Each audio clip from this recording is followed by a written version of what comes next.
Alright, grade 12 chemistry, we're into unit 2, so this is video 2.1. It's our introduction to organic chemistry, and I absolutely love this unit. Some people don't like this unit, but I find it very, very fun. It's a very logical kind of unit. There's hard and fast rules because we had to make it up. We had to make up the rules for naming and drawing these compounds, so it's quite a bit more logical than some of the other things in chemistry, which are always done by experiment and empirically determined. So here we go with organic chemistry. This is a screenshot from Breaking Bad. Because methamphetamine is an organic compound, even though they're clearly not, making it with living things or anything like that, which is where the keep in mind comes in. Organic just means carbon containing. Any compound that contains kind of carbons, and especially carbons that are attached to other carbons, is considered an organic compound. There are certain carbon-containing compounds that aren't considered organic, like CO2 isn't organic for some reason, and neither is cyanide. This is the kind of stuff that you often see when people think about organic chemistry. It's these schemes of reactions, and this is maybe chemical reactions like you've never seen it before, right? Instead of formulas for your chemical reactions, there's actually structures, and the structures are changing based on what's getting added and taken away from them, and things like that. So that's the basics of what's going to be in this unit. So I'll take a bit of a deeper dive in. Carbon-containing compounds, that's what organic chemistry is all about. For example, most drugs are organic, many explosives are organic, sugar is organic, DNA is organic, proteins are organic, fat, soap, glue, plastics. Plastics are organic compounds, guys, even though it seems like the least organic thing possible. Plastics are actually large organic compounds.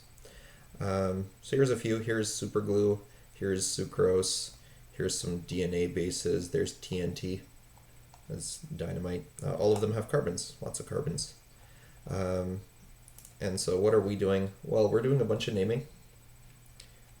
So by the end of this unit, you'll be able to fully understand this name, the 2,3-dibromo-3-phenylpropanoic acid, which, eventually we'll get to all of these different substituents and stuff. Each little bit of this corresponds to a particular part of the molecule that we're going to learn. We're going to draw lots of structures, so we're going to take a name and draw structures for it. We'll start with that today. And then we're going to learn about functional groups. So, here's ethene, we call it, and we add water, we turn it into ethanol, and that changes what its function is. It changes its properties and stuff like that. We just finished the properties unit, so you should be able to understand that this one's going to dissolve easily in water, that one won't, and stuff like that. We're also going to learn how to turn one functional group into another. This is one functional group, the alkene functional group, and this is alcohol, a different functional group. And then at the end, we're also going to talk about polymers, synthetic and natural polymers, and that's actually going to be your project. Your unit project is called the Plastic Safari. You have to go around and find different plastics in your house or around your neighborhood, and talk about what kind of plastic it is, why it was chosen, stuff like that. So jumping into it, that was the intro to the unit. So we're done that piece. Next we're going to talk about something called a skeletal formula, which is making these cool drawings. We're going to talk about saturated versus unsaturated hydrocarbons briefly, and then the majority of this is going to be talking about the naming rules and how to name alkanes and alkyl halides. I'm going to pause and reset my stuff. So our first thing we're going to learn about is how to draw and interpret skeletal structures. Skeletal structures are these cool things where you see these line diagrams. You get to this kind of stuff. So we're going to learn how to draw them. The rules here are relatively straightforward. I'm going to move my thing over here.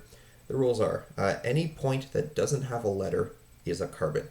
So in this one here, you see that there's a point, and a point. 1, 2, 3. That's 3 carbons. That's the 3 carbons. 1, 2, 3 there. 1, 2, 3.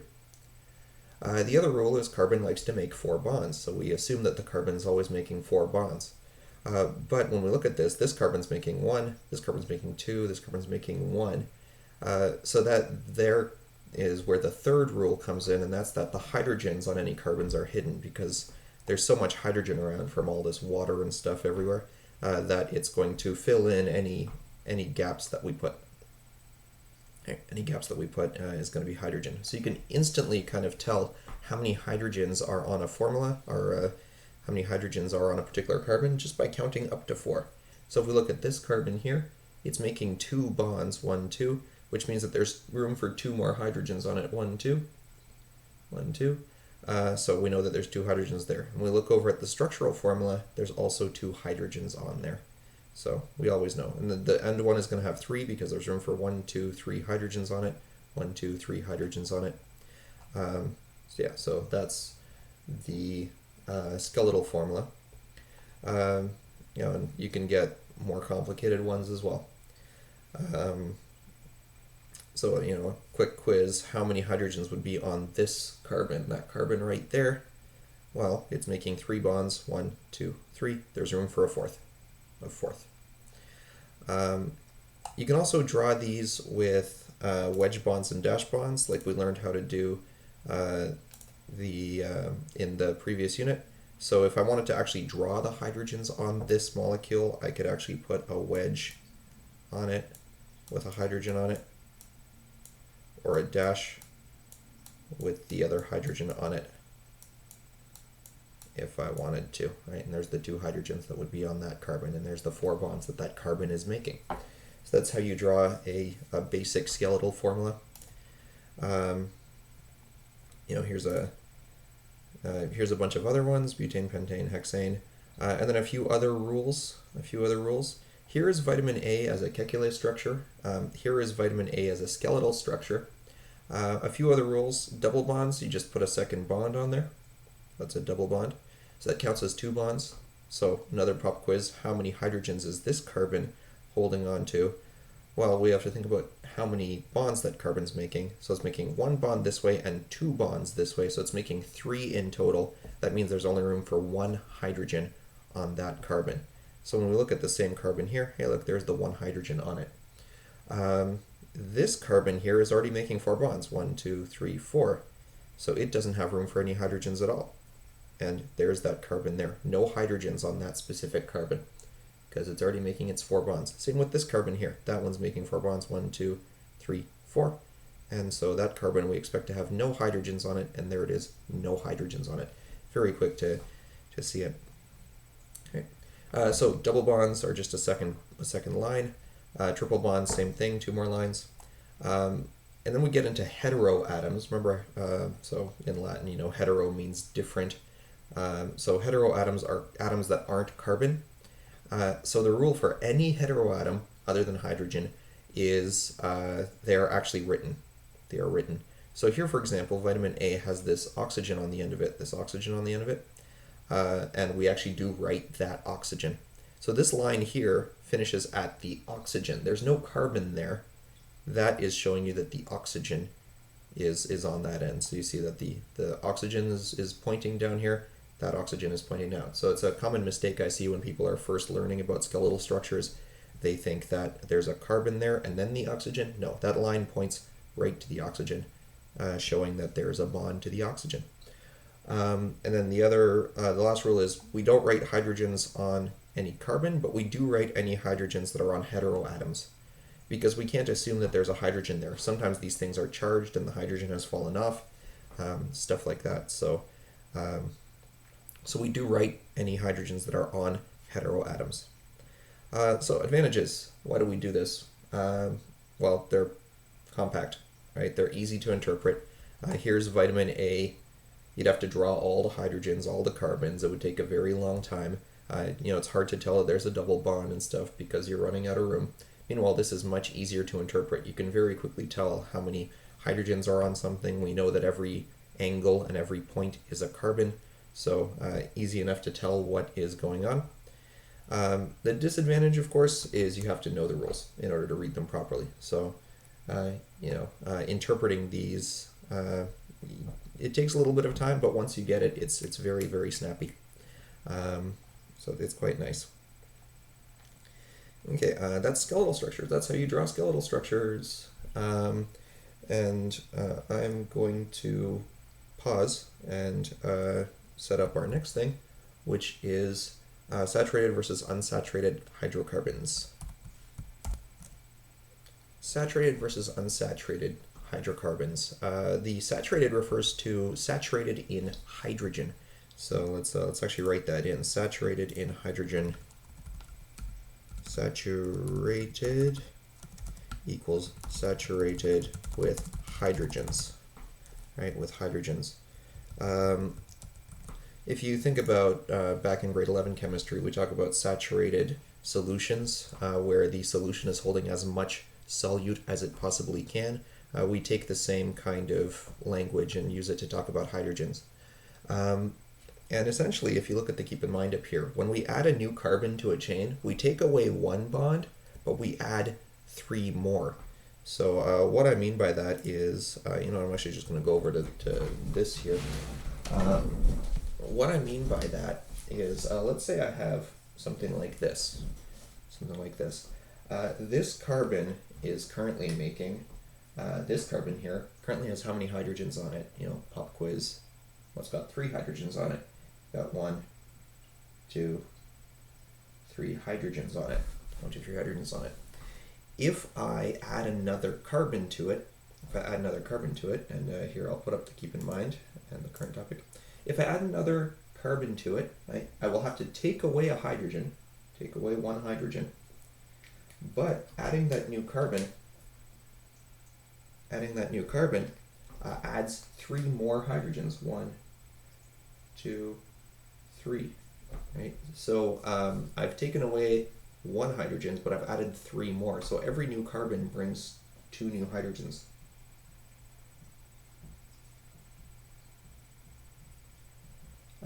So every new carbon equals plus 2 hydrogens, right? Every new carbon is plus 2 hydrogens. If it's single bonded, right? If I add one up here, right, we're going, okay, what if I add one up here? Well, we take away a hydrogen because we need space for the bond. And on the end of that carbon, there's now 3 hydrogens, right? So it doesn't have to be on the end. It can be in the middle too. And I'm adding 3 new hydrogens, taking away 1. Every new carbon is plus 2 hydrogens, right? And the next question is, what happens if I have a double bond, right? If I have a double bond,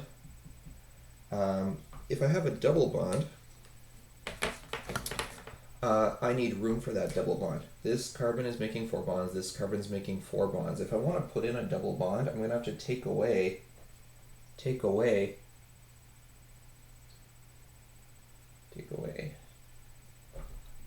1 hydrogen on each side, because now this is making 4 bonds and this is making 4 bonds. This is happy. So a double bond equals minus 2 hydrogens. The same thing happens if I have carbon in a ring. If I take this guy and let's say I've got something like this going on, right? And I'm going to have some hydrogens on it. So hydrogen, and I have 3 hydrogens here. In order to complete my ring, in order to complete my hexagon, right, I need to make a bond between this carbon and this carbon, which means I need to open up a space on this carbon and open up a space on this carbon, which means I want to take away those 2 hydrogens, right? And so that takes away 2 hydrogens as well. So a ring is also minus 2 hydrogens. And if we go to the simplest possible carbon structure, if we start with the simplest possible carbon structure, which is methane, CH4, right? Start CH4. If we add a carbon, 2 hydrogens. If we add a double bond, we take away 2 hydrogens. If we add a ring, we take away 2 hydrogens. So this forms our general formulas for any hydrocarbon. So hydrocarbon meaning anything that just has hydrogens and carbons, right? When we add a double bond or a ring, right, we start creating unsaturated compounds. Can't write saturated. Unsaturated compounds. So any double bond or any ring creates an unsaturated compounds, and the number of double bonds and rings is the degree of unsaturation.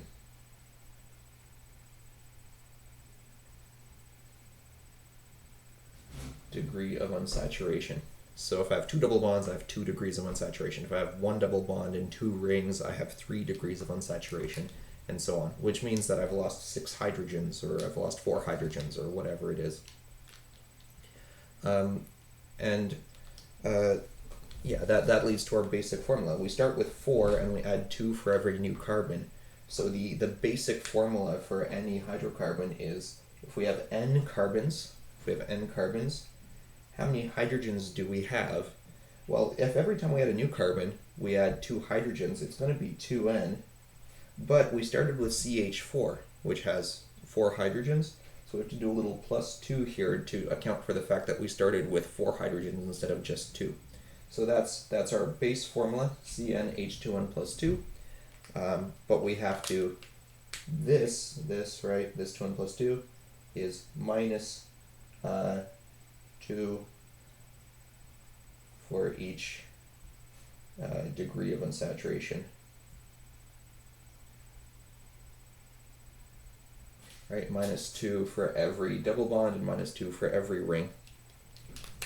So it's a quick way to count hydrogens in your organic molecules. If I go back to this, right, we can actually figure out how many hydrogens are on this thing without having to put in every individual hydrogen.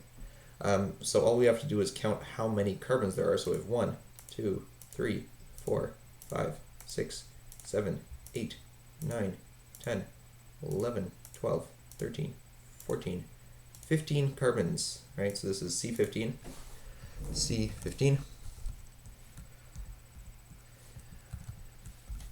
Make that a bit bigger. Right, it is C15. How many hydrogens? H, right? H, how many? Well, if we go back to this, right, CnH2n plus 2, we look at for double bonds and rings, there aren't any. So it's just going to be 2n plus 2, 2 times 15 plus 2, which will be H32. And I'll make that smaller. So we predict C15, H32 because we have 15 carbons, and it's a 2n plus 2. And of course we can actually add all of those up. I'm not going to do it, that'll take way too long, but you can try it yourself. Like this is 3 hydrogens, 1 hydrogen, blah blah blah blah blah. You can work that out now. So here's the official kind of thing. If only single bonds, it's saturated.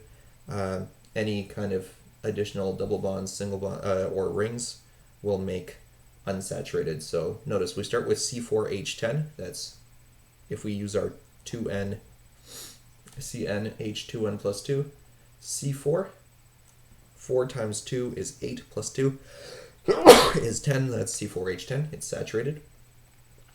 Which means, of course, that something like this, which is also C4, is also going to have H10, C4H10. You can see that pretty easily. There's 1 hydrogen in the middle and 3 on each of the 3 ends, so also 10 hydrogens. 1 degree of unsaturation, which is a double bond or a ring, would give you C4H8. So, C4H8 or C4H8. This one's the easiest to explain because there's 2 hydrogens on each side of the ring.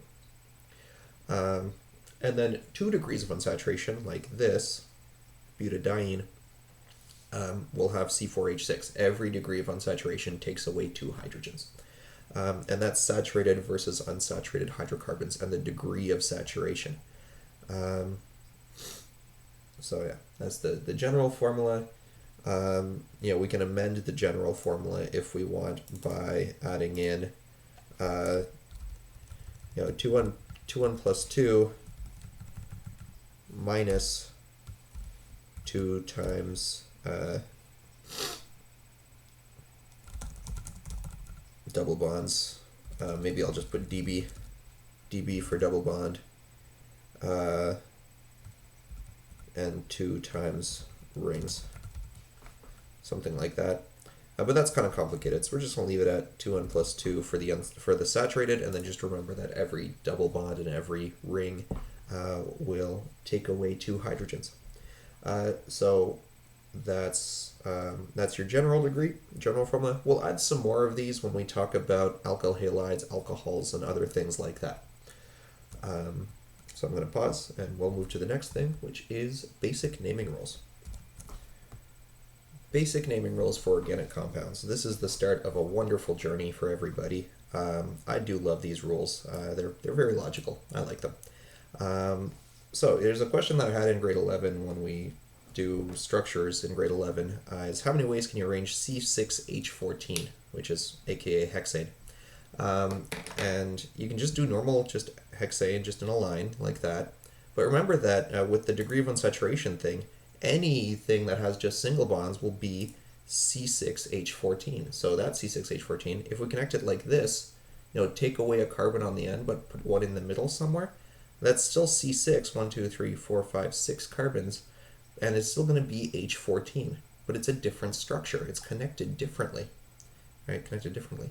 Or I could take the carbon that sticks out and put it in the middle instead, and I could get this structure, still C6H14. Or I could take another carbon off the end, and I could put 2 carbons on one of the carbons in the line, and that's still C6H14. Or I can do this, right, like that. That's still 6 carbons, 1, 2, 3, 4, 5, 6, still C6H14. Right? And now I couldn't do something like this. I couldn't do a hexagon because that's 1 degree of unsaturation. That would be C6H12, so that doesn't work. But these are the 5 isomers of hexane. They're all C6H14. And as we've learned in the previous unit, these will have different properties. They'll have different boiling points and melting points and different solubilities and stuff like that. So we need a way to talk about these systematically. We need to be able to say which C6H14 we're talking about. And we have this system that is kind of managed by IUPAC, the International Union of Pure and Applied Chemistry, to name these in a way that every other organic chemist will know exactly what we're talking about. And I find the easiest way to do this is just to give you the names right away, and then talk about what that means. So here's the names. Right, here's the names. And the first one is just called hexane, or N-hexane, if we want to specify that we're just talking about normal hexane. Just N means normal hexane. Then after that, you start getting into numbers. So maybe the easiest one to explain would be 2-methylpentane. 2-methylpentane. Let's think about that name for a second. Why 2? Why methyl? Why pentane? Those are the 3 parts of this. There's a number, there's this here methyl, and then there's this here pentane. I think you can probably see the pattern of where this is going. We have pentane, 5, right? Pent for 5, like pentagon. And that refers to what we call the main chain. 1, right? There's the main chain with 5 carbons. 5 carbons. So yeah, we call that the main chain. Right, main chain in red.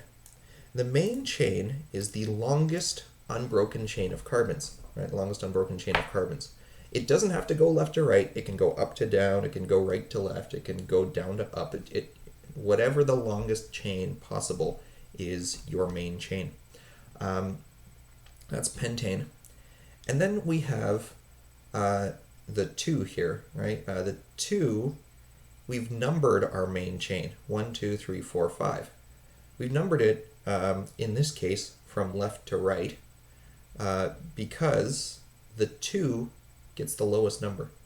Right? If we numbered it the other way, 1, 2, 3, 4, this would be 4-methylpentane, which is a bigger number, so we don't number it that way. This is just to keep everything the same, to make sure that it's one unique name for this compound, so that we number it with the lowest number. That's 2. And then methyl. Methyl. This is the methyl group, right? The 2 methyls tells you that there's a methyl on number 2 of this pentane. So there's your methyl group, 2-methylpentane. With that in mind, I think you can understand why this one's called 3-methylpentane. 3-methylpentane. Right, this is still a pentane. So there's the pentane. It's got the same main chain. 3-methylpentane, because the main chain is still 5 carbons long. In this case, I numbered it the other way from right to left because it doesn't matter. 1, 2, 3, 4, 5, or 1, 2, 3, 4, 5. This is 3-methylpentane either way, so it doesn't matter which way you number it. And there's the methyl group coming off of 3. So we've got the main chain is the longest chain, and substituents have to have numbers to tell you which carbon they're on. That's pentane.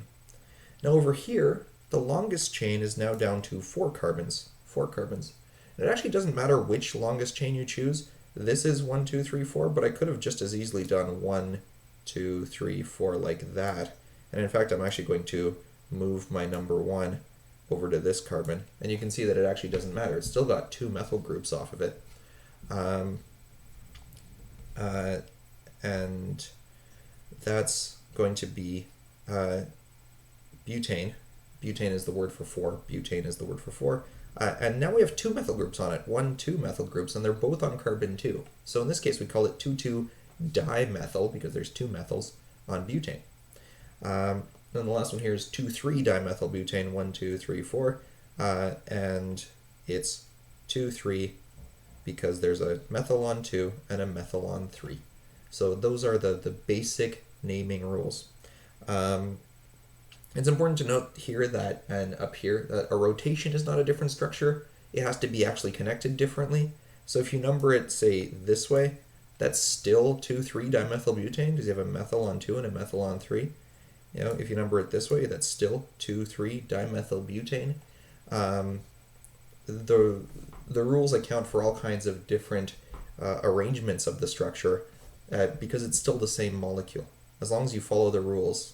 You can even go the other way. 1, 2, 3, 4. Again, I can number it from right to left. 1, 2, 3, 4, and that is 2,3-dimethylbutane. Still. So longest chain gives you your base name. You get this side chain that needs to have a number to say which carbon of your main chain it's on, and then the substituents also get names. Here's the whole kind of thing in one page. You can look at this in the PDF later. Here's for the carbon numbers. 1 is meth, 2 is eth, 3 is prop, 4 is but. Those are kind of weird. You just have to memorize those. Meth, eth, prop, but. After that, it becomes pretty normal. Pent, hex, hept, oct, non, dec. But these 4 first ones, meth, eth, prop, but, are kind of strange. And you've probably heard of propane and butane. Yeah, it kind of annoys me that prop has 4 letters, but it's the one that means 3, and but has 3 letters, but it's the one that means 4. It's kind of odd. Functional groups define the ending. These are all anes because they have single bonds. We'll learn about other ones like alls and enes and ines and ones and stuff like that. So later we'll learn about other endings. So really this actually has even another kind of part to it, the ane part. The ane of pentane tells us it's just single bonds between carbons and hydrogens. Any branches also get the same kind of names, and they're named for the carbon number, so meth, eth, prop. We called these methyl groups. Methyl, the blue is the methyl group, because it's 1 carbon hanging off of our chain. If it was 2 carbons hanging off of the chain, if this continued on to like that, and it was 2 carbons, that would be ethyl pentane. So ethyl, propyl, so same root, but now it's ill instead of ane. Methyl, methyl, propyl. And then the carbons are numbered for the main chain in the numbering as rules. We're going lowest number first. And then we use prefixes for multiple of the same side chain. That's where we get dimethyl. You can get trimethyl and tetramethyl and stuff too. And the name is actually written in alphabetical order, where we ignore mono, di, and tri. So that's something that we haven't talked about in these because there wasn't any alphabetical priority, but it does happen. Okay. There's also these things called cycloalkanes. They're actually technically unsaturated, but they're just called cycloalkanes. And so cyclopropane, cyclobutane, cyclopentane, cyclohexane. And then sometimes there's words for special substituents. Methyl, ethyl, propyl are kind of self-explanatory. Then there's stuff like isopropyl and isobutyl, secbutyl and tertbutyl. I don't expect you guys to memorize those. We're not going to do side chains off of side chains, but just know that they do exist, and sometimes you'll see things like that. Like, for example, you might have heard of isopropyl alcohol. It's actually a non-standard way of naming 2-propanol. Yeah, that's that. And our last piece here is alkyl halides. So I'm going to talk about alkyl halides briefly. Alkyl halides have a very similar naming to what we've just talked about. So alkyl means carbon chain, like methyl, pentyl, octyl, whatever. Halide is halogen, so fluorine, chlorine, bromine, iodine, those are our halogens. Halogen is named as a substituent every time, and it just gets fluoro, chloro, bromo, or iodo. So you can have like dichloro or tetrabromo or whatever. Here's an example of one. This is 3-chloro-5-methyl-heptane. 3-chloro-5-methyl-heptane. And the reason it's 3-chloro-5-methyl-heptane is kind of interesting. We could have named it. We have to number it, right? Our main chain is obviously the heptane. 1, 2, 3, 4, 5, 6, 7. But in terms of numbering, right, you can number it from here. 1, 2, 3, 4, 5, 6, 7. Or you can number it the other way with 1, 2, 3, 4, 5, 6, 7.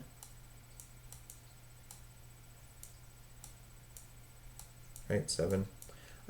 Why did we choose to go this way, right? We chose that way as our numbering scheme. That's for alphabetical purposes. It's 3, 5 either way, 3, 5 either way. So the tiebreaker is alphabetical. The chloro is alphabetically ahead of methyl, and so we give it the alphabetical order. We give it the alphabetical order this way. So it's 3-chloro, 5-methyl, and it's a heptane, ane, because it's all single bonds. So that's that one. The other one here underneath is 5-chloro-2-methyl-heptane, because, is it a heptane? 1, 2, 3, 4, 5, 6, 7, it is. This is 5-chloro-2-methyl because this is 1, 2. This methyl is on 2. Meanwhile, this chloro is on 1, 2, 3. So we have to number it 1, 2, 3, 4 for lowest numbers. But when it comes time to write the name, and this is that rule that I glossed over at the end, is we write the name alphabetically, not by number order. So the proper name for this thing is 5-chloro-2-methyl-heptane.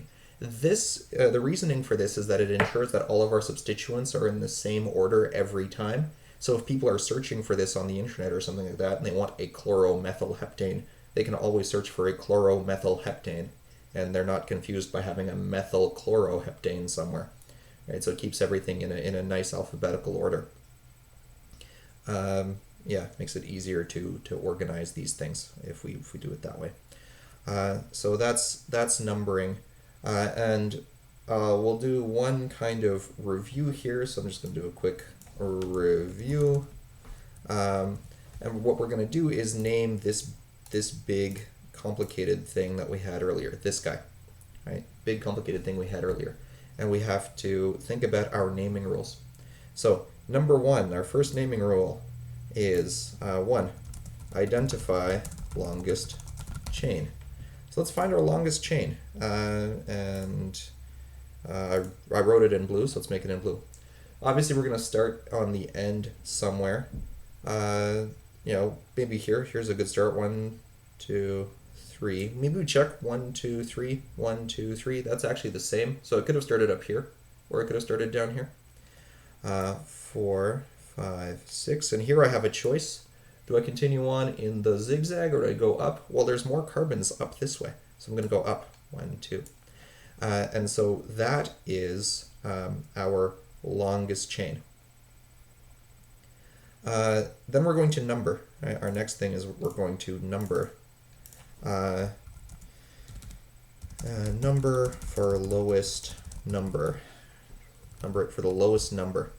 So let's look at our lowest number. If we go this way, it's 1, 2. 2 was our lowest number. If we go this way, it's 1, 2, 3. 3 is our lowest number here. So we're going to go this way. So let's number it. 1, 2, 3, 4, 5, 6, 7, 8, 9. Hey, we already have the first part of our name. The first part of the name is going to be whatever alkane has 9 carbons. And 9 carbons is a nonane. Right? Nonane. There's 9 of them. Nonane. So whatever it is, it's going to be a nonane. Then we have to identify substituents. Right? We have to identify these groups on the side. I'm going to do that with text here. I'm going to make it in green. So we have a 2-methyl, right? There's a methyl on 2. On 3, though, there's 2 carbons there. 1, 2. There's a 2-carbon chain. It's on 3. It's ethyl. 3-ethyl. On 5, we have 2 methyl groups. So there's a 5-methyl here, and another 5-methyl here. 5-methyl. 5-methyl. And then on 7, we also have another methyl group, so it's a 7-methyl as well. I'm going to change the color of this ethyl just so that we show that it's different. It's purple. So what we have here then, in terms of ethyl and methyl, we have a 3-ethyl, right? A 3-ethyl, which is fine. And then in green, our green ones, there was a 2, there was a 5, there was another one on 5, and then there was one on 7. So we would call that a tetramethyl, right? Tetramethyl. And so that has to go into our name. That has to go into our name. We have to attach it to our nonane. And the way that we do it is in alphabetical order, except we ignore the tetra. We just go methyl because, again, we want our substituents in alphabetical order, not the number of them. So we go with the methyl. In that case, this would be 3-ethyl because it's earlier in alphabetical order. E comes before M. 3-ethyl, then a dash, 2, 5, 5, 7, tetramethyl, nonane. And that is the official name of this compound. Note that there's no spaces. There's no spaces between any of these. There are dashes between any number and any letter. So a dash between the 3 and the E, a dash between the L and the 2, a dash between the 7 and the T. And numbers are separated by commas, but there are no spaces. It's just one long thing. And that is how we name hydrocarbons. So that's basic naming. We've covered everything we wanted to do, and that's your intro to organic chemistry. Tomorrow we're going to get into different things like having oxygens on it and double bonds, and we're just going to build up more and more and more unique names as we go forwards. So that's it for now, and I'll see you guys in class.